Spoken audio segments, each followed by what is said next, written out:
Okay, so here comes with the next example. Calculate moment of inertia about its centroidal axis of a T section.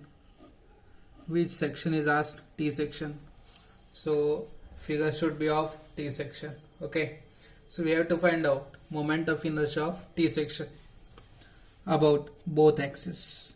So here we have to find out moment of inertia of T section about x axis as well as about y axis. Okay, assume flange dimension of flange are 180 by 12. So we know that T section looks like this, correct? So this top portion is called as flange, whereas this vertical section is called as wave. Already told you. Okay, so the dimension of flange is 180 by 12. So this flange is of 180 mm by 12 mm, correct? Vertical wave, this vertical wave 150 by 18. This is 150 and this is 18. It's not 12, so it is not of same dimension. Okay, so we have the figure, correct? Any doubt? If you have a doubt, you can ask me. Okay, should we proceed? Okay, fine. So here we have to find out moment of inertia about x-axis and y-axis. The first step is what?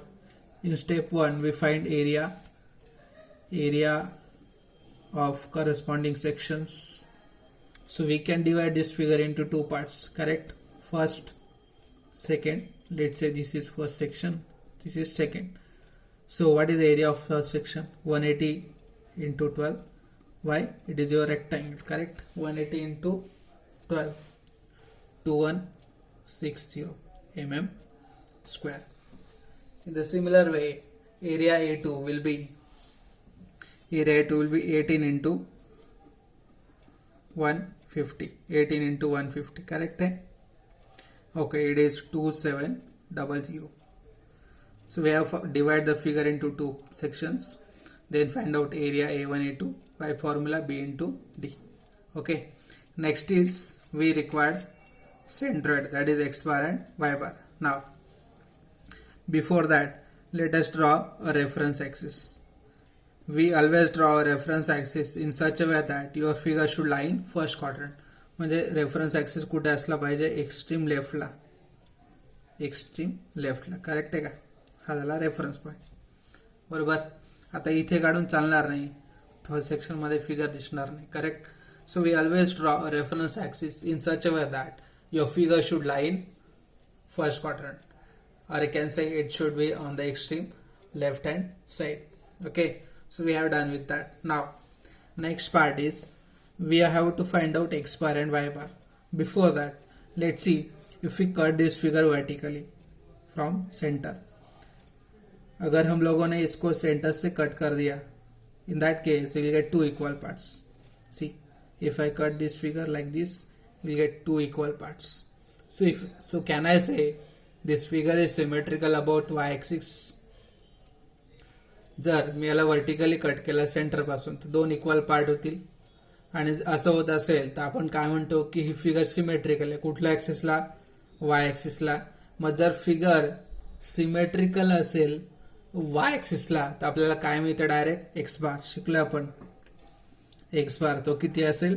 Total horizontal distance divide by 2 म्हणजेच 90, correct. So we got directly X bar direct मिळाला. Y bar बघा, आता जर याला आडवं cut केलं तर दोन इक्वल पार्ट्स होणार नाही, इकडे वरती वेगळं दिसते, खाली वेगळे, correct. So it means what? This figure is not symmetrical about X axis, म्हणजे वाय बार डायरेक्ट मिळणार नाही. मग काय फॉर्म्युला वापराल? Y bar is equals to A1 Y1 plus A2 Y2 upon A1 plus A2. काय अडचण नाही. A1 A2 आहे, Y1 Y2 नाहीये, मग Y1 Y2 काढा. हे बघा, पहिल्या सेक्शनचा सी जे कुठे असेल, इथे सेंटरला. करेक्ट. समजा हा G1 असेल, हा काय असेल तुमचा G2. मग इथून तर पहिल्या फिगरपर्यंतचं डिस्टन्स हे झालं Y1, हे झालं Y2. बरोबर आहे. मला एक सांगा Y1 किती येईल. हे इथून येथेपर्यंत 150 आणि हे किती असेल याचा हाफ. यहाँ से यहाँ तक 150 और ये कितना होगा, ये टोटल डिस्टेंस डिवाइड बाय 2 मतलब 6. 150 plus 12/2 it comes to be 156. In the similar way, what is Y2? Y2 किती असेल, हाफ ऑफ दिस सेक्शन 2 बघा एवढाच आहे, याचा हाफ डायरेक्ट Y2 म्हणजे 150/2 म्हणजे 75. बरोबर आहे. आता काय कराल, हे व्हॅल्यू ह्याच्यात टाका, वाय बार भेटून जाईल. बरोबर. वाय बार फाइंड करतो मी आता.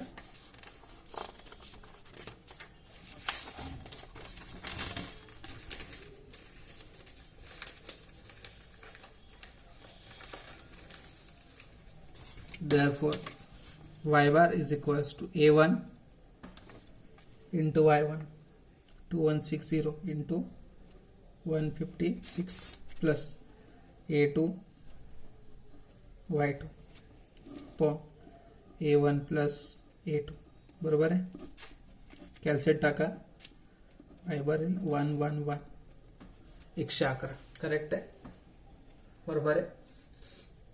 चेक करा एकदा कॅल्क्युलेट टाकून. So we got Y bar. बघा एक्स बार मिळाला, वाय बार आहे. आता हे दोघं का काढले आपण, आपल्याला moment of inertia about x पण विचारला आणि वाय पण, दोघं लागणार. मग आता मला एक सांगा, IXX काढायचा असेल तर तो काय असला पाहिजे, IXX1 प्लस IXX2. का, कारण दोनच सेक्शन आहे आणि ही जी फिगर दिसते तुम्हाला ही कुठल्या ॲक्सेसला सिमेट्रिकल आहे, वाय ॲक्सिसला. बरोबर आहे. करेक्ट आहे का. जर फिगर वाय ॲक्सिसला सिमेट्रिकल असेल तर आपल्याला पॅरलल ॲक्सिस थेरम वापरण्याची गरज आहे की नाही सांग. लास्ट टाइम मी नोट लिहायला लावली होती. आहे का, बघा फिगर सिमेट्रिकल आहे वाय ॲक्सिसला, जर ती एक्सला असती तर गरज नव्हती. वायला सिमेट्रिकल आहे तर आय डायरेक्ट भेटणार आहे, ते बघूया नंतर.